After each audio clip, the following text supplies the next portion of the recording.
ভাই, তো আজ আমরা চলে এসেছি আমাদের সেই বাগানে, যেখানে আমরা প্রতিনিয়তই এসে আম কাঁঠাল চুরি করে খাই।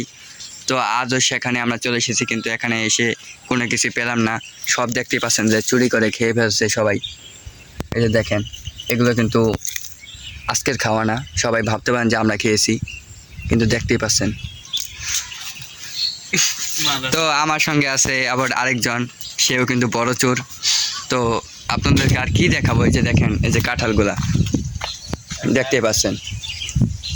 তো সে কাঁঠালগুলা দেখে তো লাভ নেই, যেদিকে চাই শুধু বাকলা পড়ে আছে, দানা পড়ে আছে। তো কি করব দেখেন, এই যে আমাদের এই বাগানটা কিন্তু বিশাল থেকে বিশাল বড়, ঠিক আছে।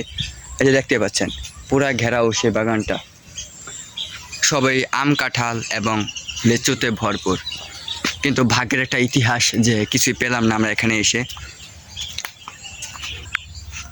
আর এখানে আসলেই কিন্তু পাওয়া যায় ওই গাঁজাখোর করে, যারা কিনা গাঁজা নিয়ে ব্যস্ত থাকে এবং চলে আসে, এবং দূর দূরান্ত থেকে ছেলেরা এবং মেয়েরা তারা এখানে এসে